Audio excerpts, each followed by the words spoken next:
And we're back to using ChatGPT. Let me show you the complete guide on how I use it to learn a language. Normally I would put the prompts as timestamps in my video description, but there's a character limit, so I can't put them all there. So you may want to check out my Medium blog. It's free to access, and I'm going to write an entire article about it where all of the prompts are in. You can just copy paste them if you don't want to write them all into this prompt field, message field, ChatGPT. As always, I try to use the free version. Currently that's 3.5. And as a general tip, you want to put everything inside of the same chat, as ChatGPT sometimes refers to it. When I learn it myself personally, for example, with Spanish right now, I've installed extensions. Number one, it's a good idea to have an extension that lets ChatGPT access the web. For example, web ChatGPT right here. Another one that you want to have is something that allows you to talk with ChatGPT and that automatically reads the messages that are generated to you. I use TalkBerry. So far, that's the best that I've tried. When you've got it installed and activated and you refresh ChatGPT, you will have this field right here at the bottom where you can set the language. So it's easy to use. Everything is automated. Once again, check out my Medium blog for the prompt list. I'm just going to create timestamps for the general chapters in this video. I've written the prompts in a way that you have to just replace placeholders with the language that you want to use. First up, let's talk about generalities. Maybe you want to create a resource list. You can prompt it to give you a list of websites, YouTube channels for the language that you want to learn.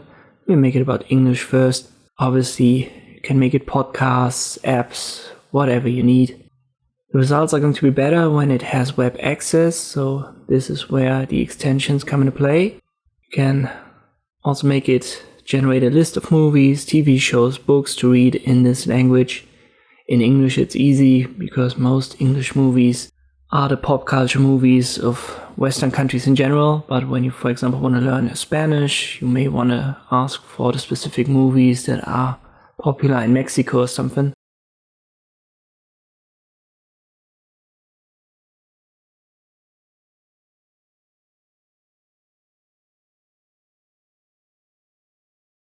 Once you've got your general list, you may want to go into specifics. It's always a good idea to start with generalities and then prompt it more and more specific. Let's say you can already understand English decently and you want to further your understanding by having specifically street interviews played to you. So just ask ChatGPT to make a list of YouTube channels where there are street interviews. Most YouTube videos have auto caption now, so you can activate that in a YouTube player, and you've got endless, unlimited resources to learn from. In general, you can always use create more to have additional output related to the last prompt. You can also prompt it to create a variation of the last outcome if you don't like what was being generated.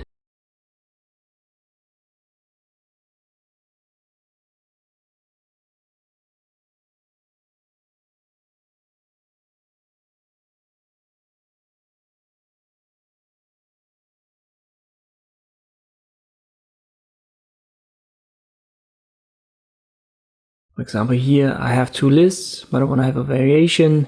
And if we check this here, talk with strangers wasn't part of the first two lists, if I'm not mistaken. So it gives you more results by doing that. And you can expand your resource list. You can always use regenerate if it hangs itself up from time to time. The network seems to be overloaded or something like this, and it doesn't run smoothly. Just regenerate. Things are good.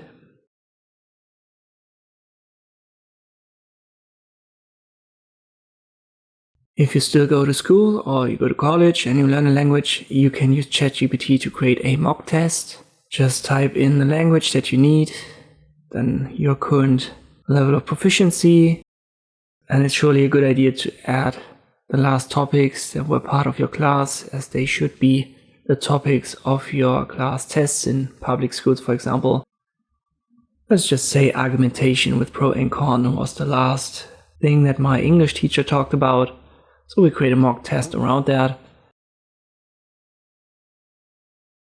That's actually a pretty good way to learn and prepare for tests when you are still a student. It doesn't cost you anything but time. And the more specific you are with the topics that were being discussed in the last classes, the better these mock tests will be. And you can also use ChatGPT to evaluate your answers to the mock test. So just paste it in and it's going to judge it, and it's going to act as a teacher who has to give a grade. Let me switch to Spanish.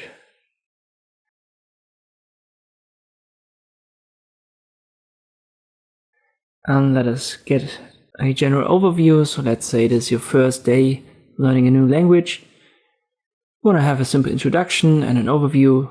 And here it gives you a couple of simple words that you should learn first. Numbers, greetings, the usual stuff. You can prompt it specifically towards generating these phrases, let's say in French. So this is a total starting point.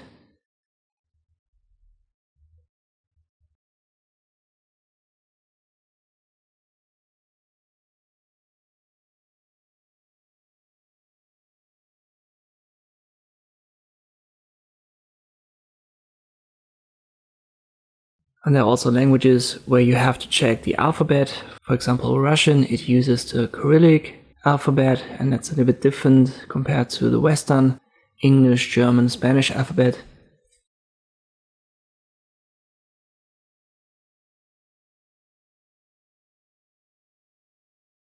So this would be the first place to start when you are totally new to learning a new language.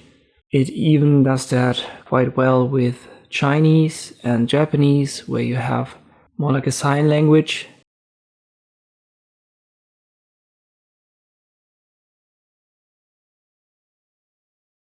No need to buy these kanji books or whatever you're buying to learn Chinese Mandarin.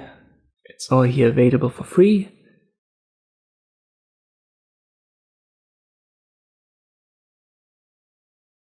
Same goes for grammar. So if you want to understand the basics of grammar in Japanese, I believe they have 3 different alphabets, and things are a little bit confusing for someone who isn't used to such a language. I don't want to pretend that I know Japanese, but I've looked a little bit into it once. You can get this overview right here and then proceed from there on.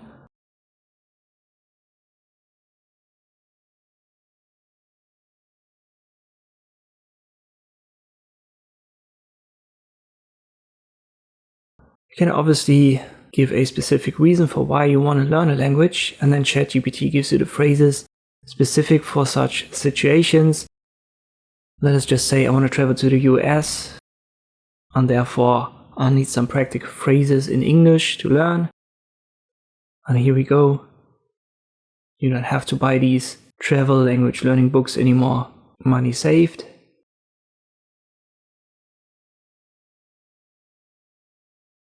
You can also use it to give you a specific outline. Language learning is something that you can't just do in a weekend. You have to do it on a daily basis for months, maybe years, sometimes even decades.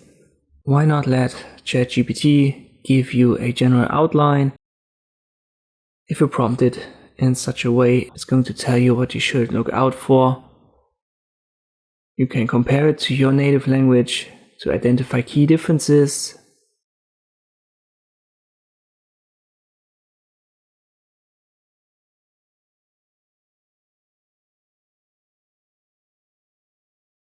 And then you want to have your learning plan for an entire year, maybe for the first couple of weeks. I have created a couple of prompts for that.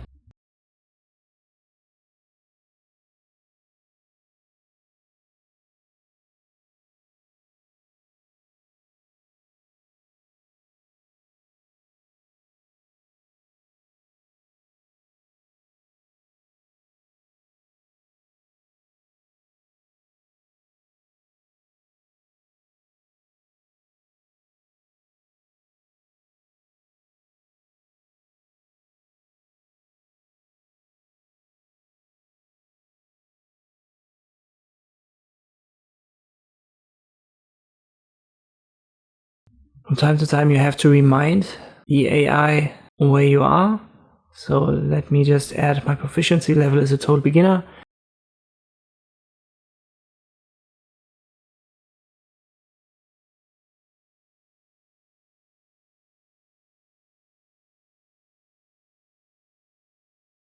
And now it does what I actually wanted it to do. So it gives me a complete outline of what to learn in which week.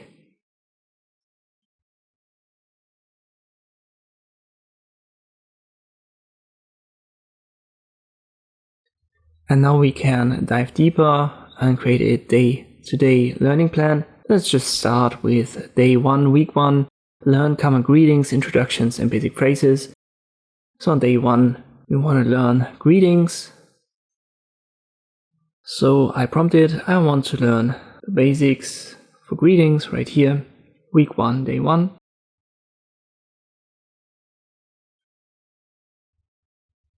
I like to use it to create flashcards. So I've designed a prompt for that. I already talked about that in my last language learning video, but I'm going to repeat it here. ChatGPT can generate tables if you prompt that. And I've designed it so that we have 5 columns, English to Spanish. I'll make it 10 words. You shouldn't try to learn more than 10 words a day. I mean, if you're a genius, that might work with one of these photographic memories.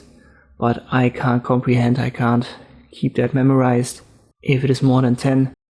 So I'll make a table about 10.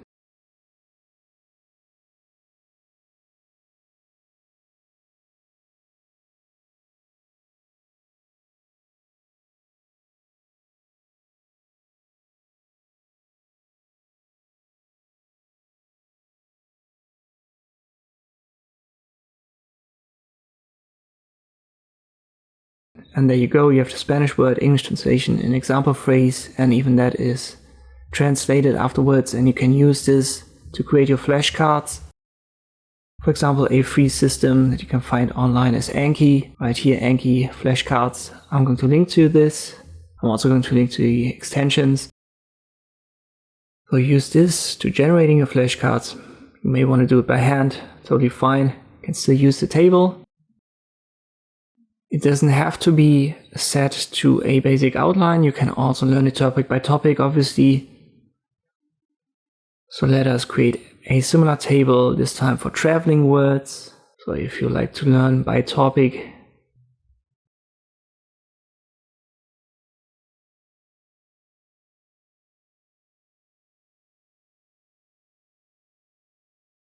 can do it like this. Then you can generate dialogues based on these words.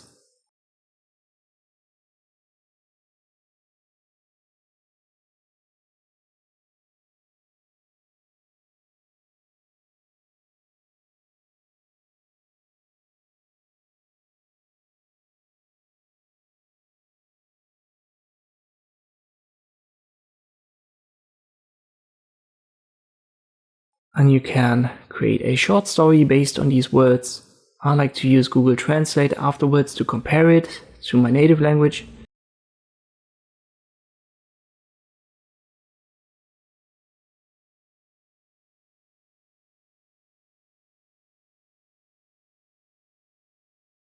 Just paste it here.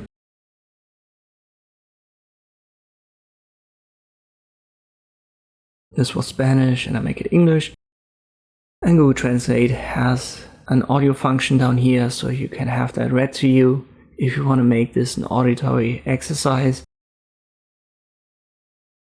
But by using this method, you don't even have to buy short story books in a language that you're learning anymore. Once again, money saved, and you can create unlimited variations here of short stories, perfectly tailored to your needs. You can use this to create specific exercise to learn, for example, a word blank.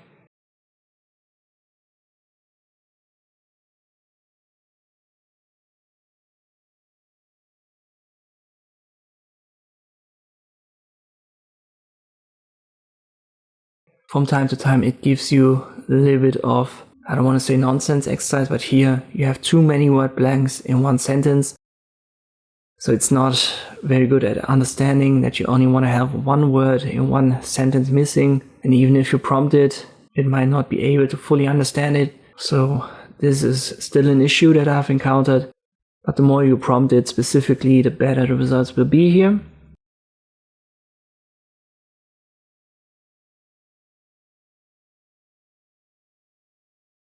Let's get back to our table. So I just regenerate it.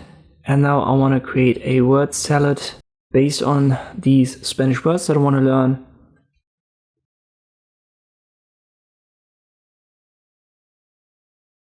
Now you have these word salad exercises. This is still this typical exercise that I'm pretty sure you've seen it in school, especially in elementary school.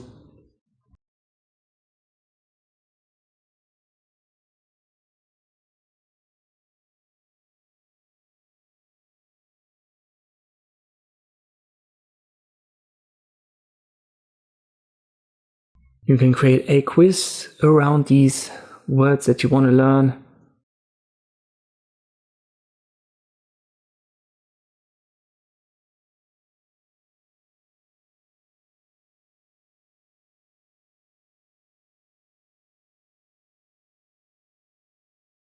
If it doesn't automatically provide you the answers, just prompt it and there you have the answer.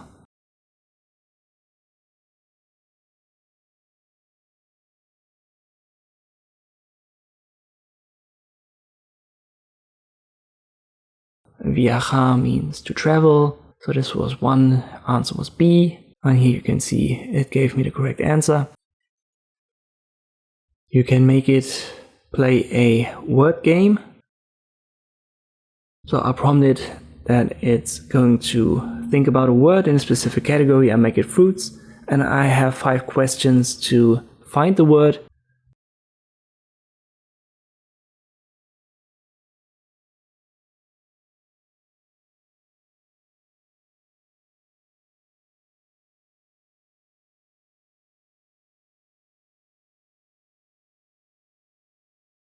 So let me just say that the fruit is red.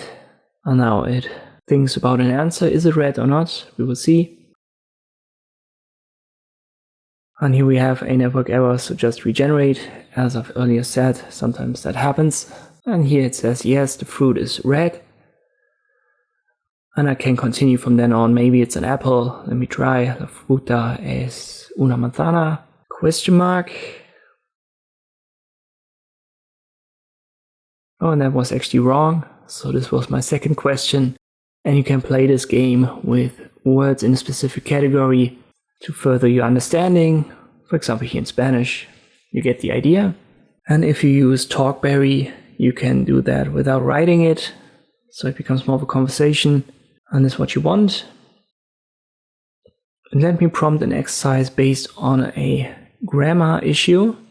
Let's say you want to understand the difference between the presente indicativo and the presente progresivo. So this exercise generation using ChatGPT is not limited to vocabulary learning. You can use it for grammar learning as well.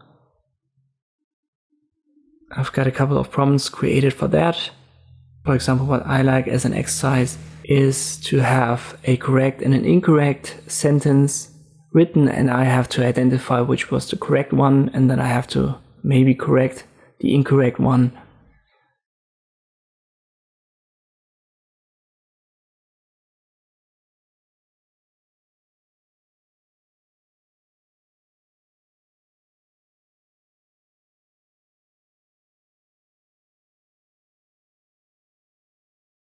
Let's say here we have an incorrect sentence. Yo está bailando en la fiesta. It has to be yo estoy bailando en la fiesta.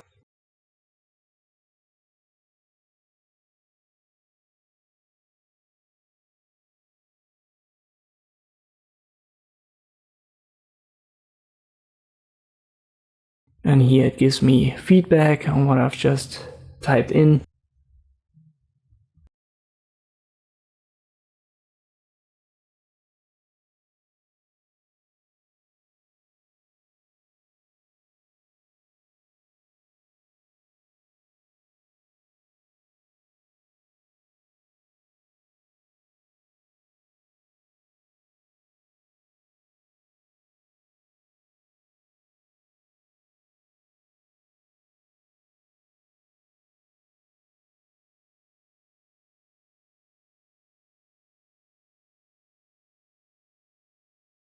Once again, sometimes the results are not perfect. Here, for example, it already shows me what is correct and what is incorrect. We don't want that. But the more you prompt it, and this is why I said stay in the same chat all the time, the more it understands what you want.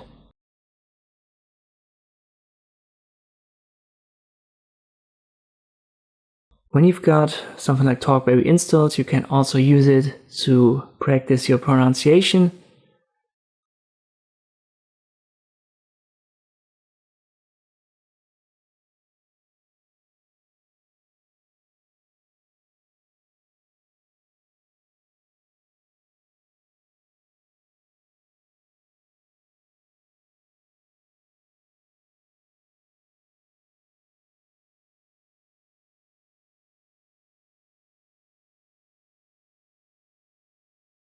Sometimes there are words that sound similar. Let us use the word vaca here, cow in Spanish.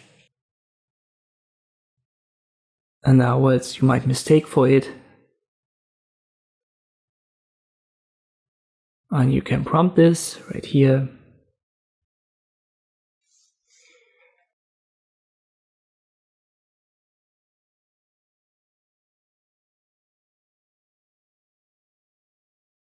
In this case, I had to remind it that it's about Spanish and not English words that sound similar.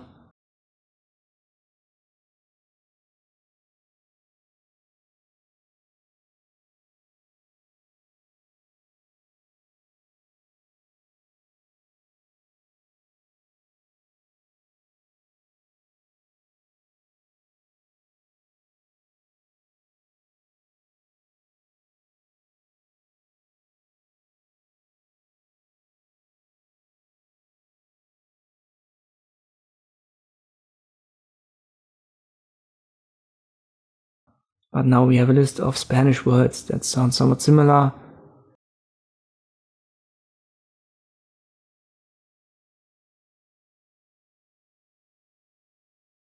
Finally, you can even have a conversation with ChatGPT. This might be a little bit harder to set up, but once it's set up in your chat, you're done as long as you keep this chat and don't delete it by mistake or anything. So let's have a conversation here, and I'll make it about Spanish. And it already does that well because I'm in the same chat. I want to make it about fruits.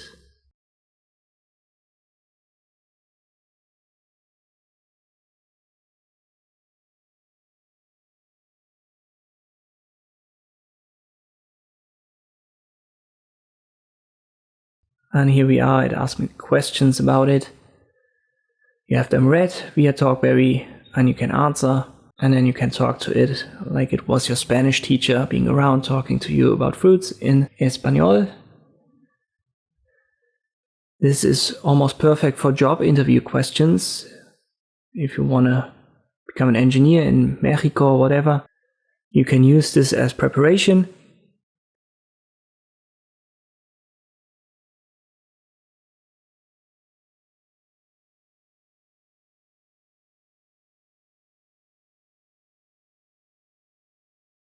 And here you go. Here's the problem that sometimes occurs when you try this. It's trying to give you both roles. I just wanted to be the interviewer and not the applicant for the job. So this is where you have to re-prompt it a couple of times so that it understands that it should only play role 1, the interviewer, and you want to answer afterwards as role 2.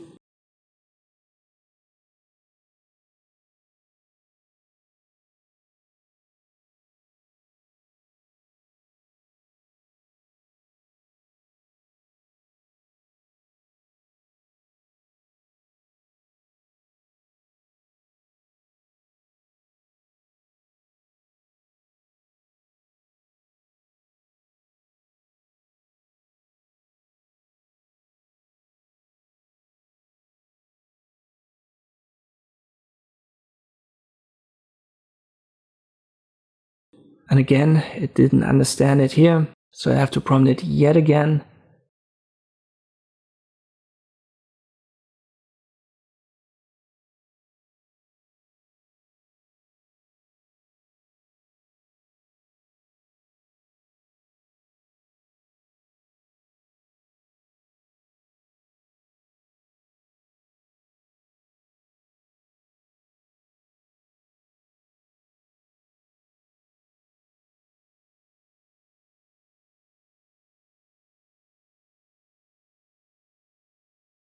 Once more, when you have that set up and now it works, so it's set up now, and as long as I keep using this chat, it knows what I want when I tell it to create this job interview exercise. So this is why it's so crucial to stay in the same chat all the time. And this is at least my complete version of how to learn a new language using ChatGPT. Once more, check out my Medium blog, you will find all the prompts there. Check out the video description for links to the extensions and to Google Translate, but you should find that easily on Google. I hope this video was helpful. Thank you for watching, and I'll see you next time.